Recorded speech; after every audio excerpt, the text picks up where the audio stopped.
Bom dia a todos, bom dia a todas, sejam bem-vindos, sejam bem-vindas à semana 3 da disciplina de Antropologia Social do curso de Medicina da Faculdade de Ciências Médicas de Minas Gerais.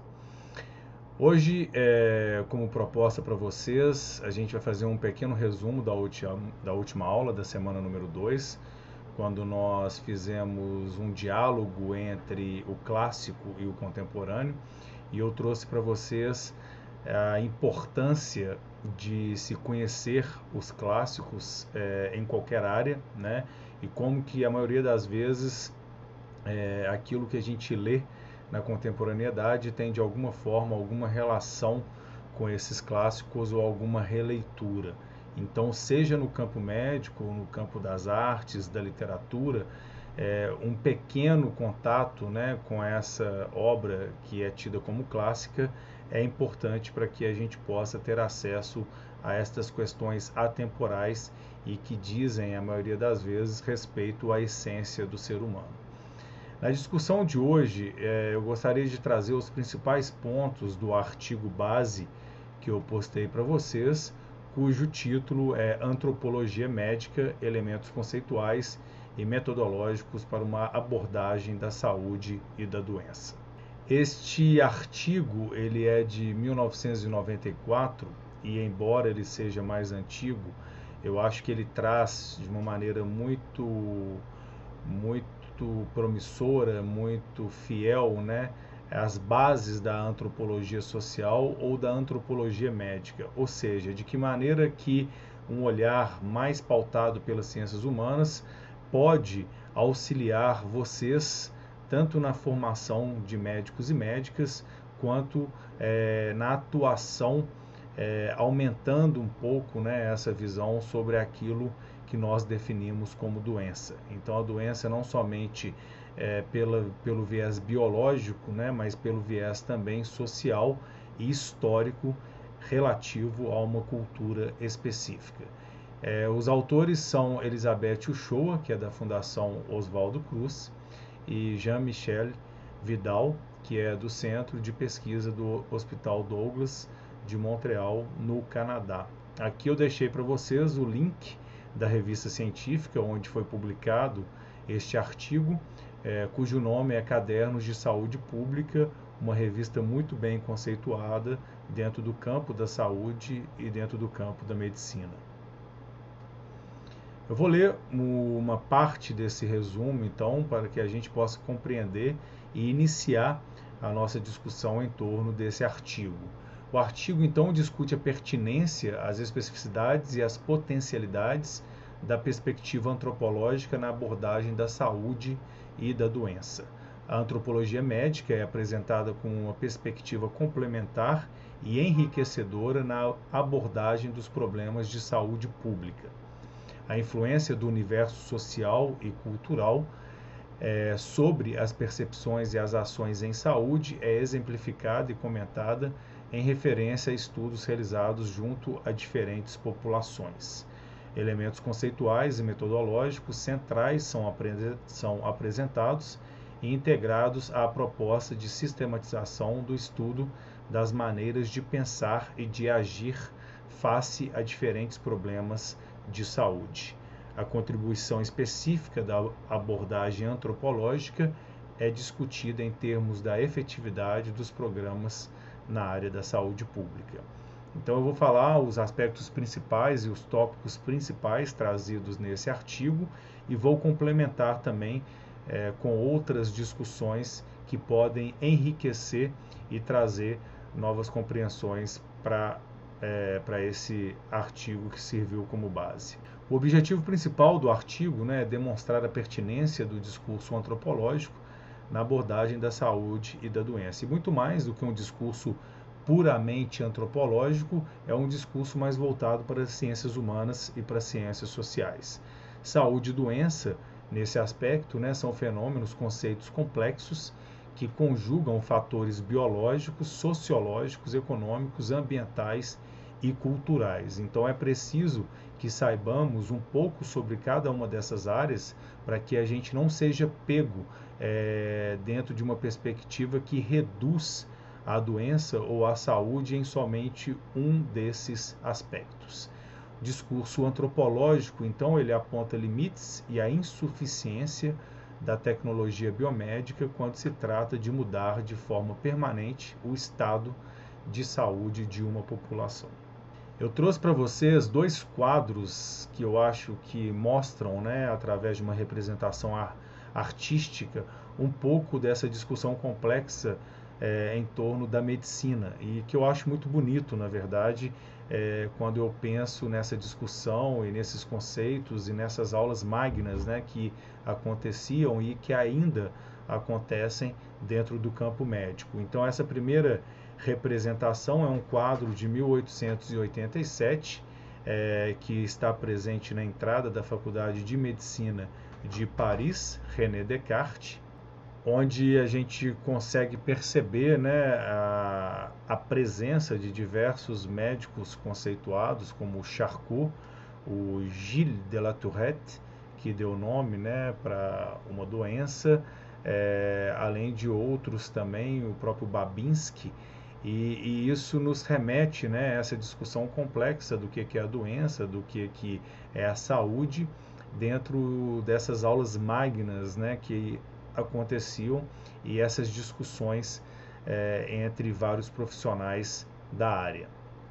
E esse outro quadro, né, que é do século XIV, XV, que representa, né, uma aula de anatomia também. Embora, né, os dois quadros eles trazem um detalhe, né, que a gente não pode não falar sobre ele, né, que é a presença predominante ou 100% de homens, né, mas felizmente isso mudou e a gente já tem a presença de mulheres médicas muito competentes, é claro, mas essa representação ela mostra como que foi constituída, né, como que foi construída esse saber médico também, pautado na presença quase que majoritária dos homens.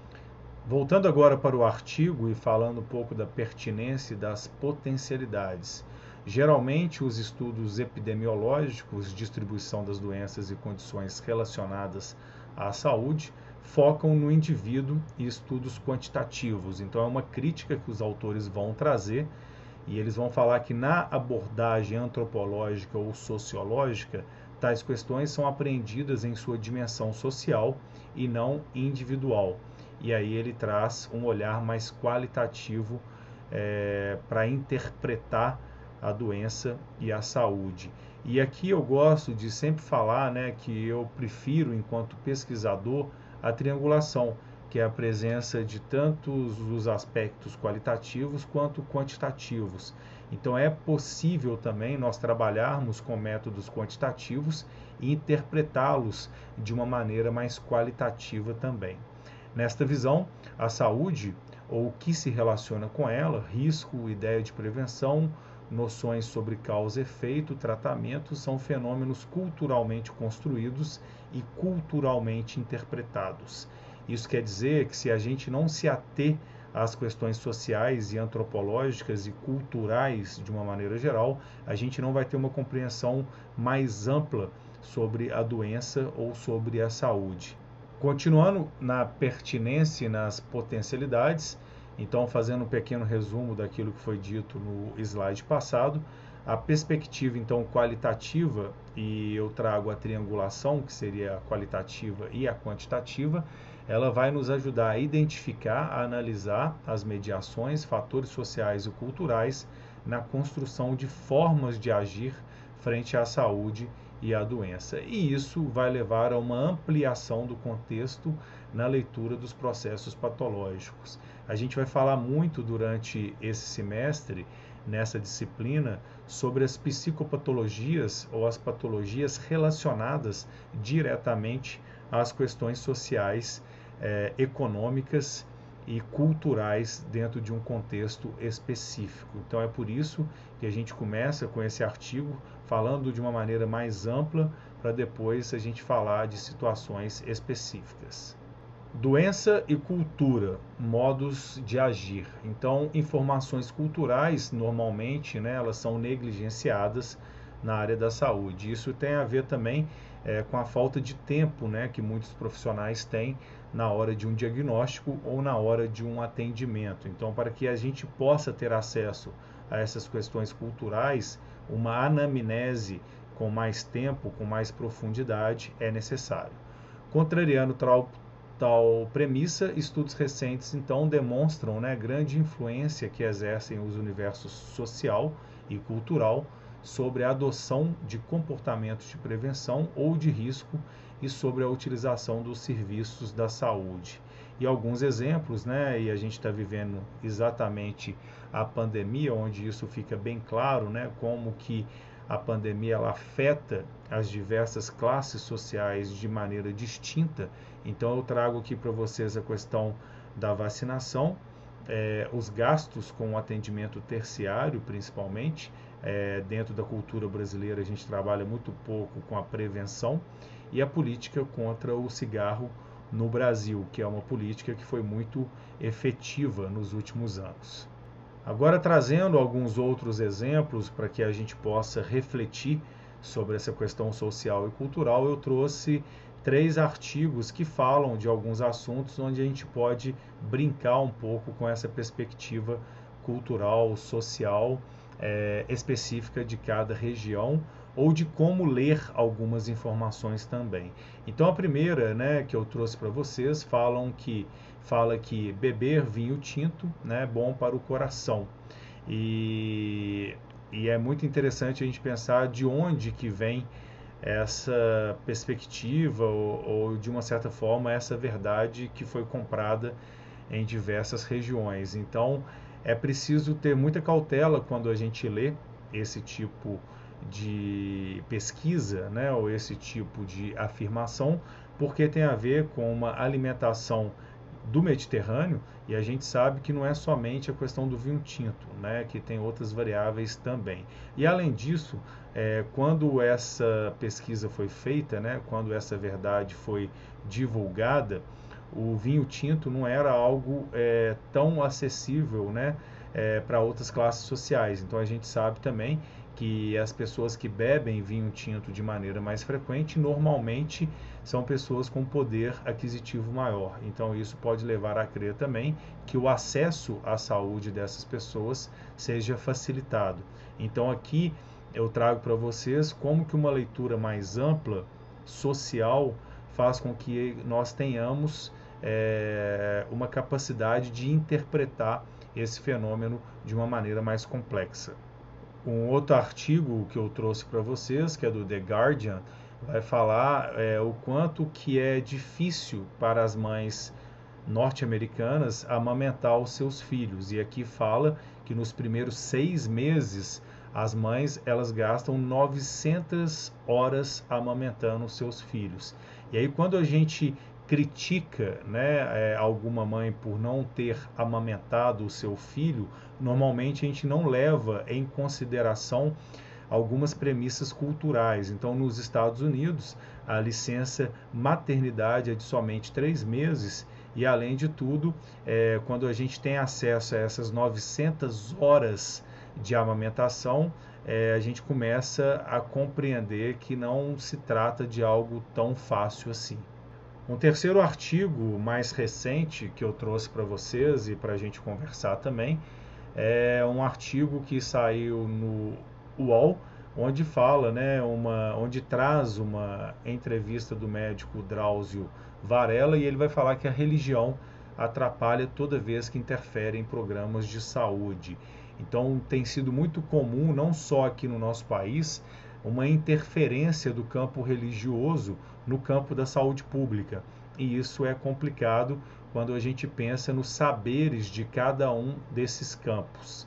Então, quando os campos eles se misturam e de uma certa forma tem a ver com o campo político também, a gente percebe que pessoas, né, ou campos que não têm um conhecimento sobre saúde pública começam a palpitar também em outros campos. Então isso acontece frequentemente e no nosso país, nos últimos tempos, isso tem sido mais frequente.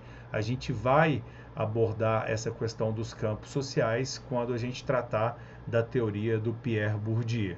Continuando então, falando da doença e cultura, modos de agir, eu queria só mostrar para vocês esse gráfico, né, onde mostram que 20% das pessoas geram 80% dos custos dentro da saúde, quando a gente pensa na parte terciária, né, que seria, na verdade, as cirurgias e as intervenções na área da saúde. Então, como a gente não trata, né, de uma prevenção, e a prevenção ela já foi mais que comprovada, né, que $1 que se gasta na área de prevenção, a gente lucra $3 com tratamento. Então, quando a gente pensa nesse gráfico, a gente percebe também que tem alguém ganhando, né, e a maioria das vezes são os próprios planos de saúde com uma rede, né, ou com uma forma de abordar a saúde e a doença somente tratando a doença. Continuando, eu trouxe uma questão importante para a gente discutir, que de modo geral os programas de saúde então partem do pressuposto de que a informação gera uma transformação automática dos comportamentos das populações frente às doenças. Tal abordagem, né, negligencia de uma certa forma os diferentes fatores sociais e culturais que intervêm na adoção desses comportamentos. Aqui os autores, né, eles vão criticar essa forma de agir dos planos de saúde através de uma comunicação única, não levando em consideração a diferença que existe entre as populações em termos culturais. Então, não é somente informando, é sabendo como informar e como atuar com cada grupo social quando nós queremos agir dentro da área da saúde. Os autores trazem também o modelo dualista de enxergar a doença, o que complica ainda mais a percepção de uma doença de uma maneira mais complexa. Então, os autores falam a doença é ora vista como um problema físico ou mental, ora como biológico ou psicossocial, mas raramente como um fenômeno multidimensional. A fragmentação do objeto gera também a fragmentação das abordagens, retarda a apreensão multidimensional do objeto, nesse caso, a doença. E o Geertz, né, que é um autor da área de ciências sociais, ele vai falar que a cultura é um universo de símbolos e significados que permite aos indivíduos de um grupo interpretar a experiência e guiar suas ações. E para o Geertz, a cultura fornece modelos de e modelos para a construção de realidades sociais e psicológicas. Vários autores utilizam a concepção de cultura do Geertz para trazer toda essa complexidade e essa simbologia também que gira em torno de uma cultura específica. Então, quando a gente pensa numa doença, a sua manifestação e a sua compreensão, ela se difere dependendo da cultura sobre a qual nós estamos falando. Aqui eu trago somente para informação de vocês o livro onde se situa esse conceito de cultura do Geertz, que nasceu em 1926 e morreu em 2006. Ele foi um antropólogo norte-americano e professor da Universidade de Princeton. Continuando então no modelo dualista, né, os trabalhos desenvolvidos pelo grupo de Harvard afirmam que as desordens, sejam elas orgânicas ou psicológicas, só nos são acessíveis por meio da mediação cultural. A desordem é sempre interpretada pelo doente, pelo médico e pelas famílias. Então, uma compreensão também de que essa doença ela vai ser interpretada de maneira diferente, não somente através de uma cultura diferente, mas pelos personagens também que giram em torno dessa doença. Doença como processo, que é traduzido no inglês como disease, né? E doença experiência, que seria illness. Nesse contexto, a experiência da doença é fundamental nas formas específicas de pensar e de agir, e não somente a doença como processo. E também pensar nessas outras pessoas que compõem esse universo ao lado do próprio doente. E a proposta, então, de um sistema de significados e ações na intervenção médica, pautado no discurso da experiência pelo paciente. Então, muito mais do que um diagnóstico clínico, especificamente corporal e biológico, a gente tem que estar atento também ao discurso que o paciente nos traz. E para isso, a gente tem que interpretar esse discurso através de uma compreensão dos signos, dos significados e das ações das suas falas. Concluindo, eu gostaria de trazer duas partes do artigo. Então, ele vai falar que o universo sociocultural do doente é visto não mais como um obstáculo maior à efetividade dos programas e práticas terapêuticas, mas como contexto onde se enraizam as concepções sobre as doenças, as explicações fornecidas e os comportamentos diante delas. A antropologia, nesse caso, e as ciências sociais, permite examinar as relações, inter-relações e contradições, interações e contradições entre os modelos da prática que suportam a organização dos serviços, os programas de prevenção e as intervenções terapêuticas, e os modelos culturais dos usuários. Então, nesse caso, a antropologia ela vai abrir a visão sobre aquilo que é doença e aquilo que é saúde, e todos os personagens envolvidos nesse processo.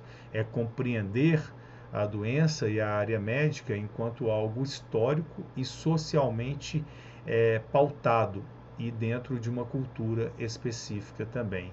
Dá mais trabalho, é óbvio, né, ter uma compreensão mais ampla, mas ao mesmo tempo nos permite chegar mais próximo do nosso paciente e, por que não, de um diagnóstico mais preciso também. Para finalizar, eu queria só recapitular os principais pontos que foram discutidos na aula de hoje. Então, eu trouxe para vocês o discurso antropológico na abordagem da saúde e da doença, um discurso mais amplo que traz também aspectos da área das ciências humanas e ciências sociais. Saúde e doença, então, como fenômenos complexos e multifacetários. A importância, então, das análises qualitativas, além das quantitativas, e, por que não, de uma triangulação de métodos científicos. A saúde e suas interseções como fenômenos culturais. Os autores, então, trazem o conceito de cultura do Geertz, o que vai ampliar, de uma certa forma, a visão da patologia, através de uma anamnese mais completa e, por que não, de uma análise do discurso através dos símbolos e dos signos.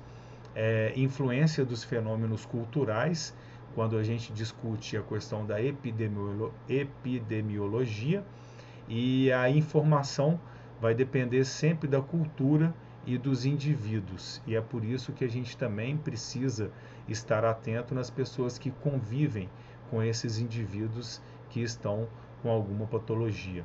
E os aspectos semióticos ou simbólicos, através dos signos, ações e significados, e que devem estar presentes no olhar médico.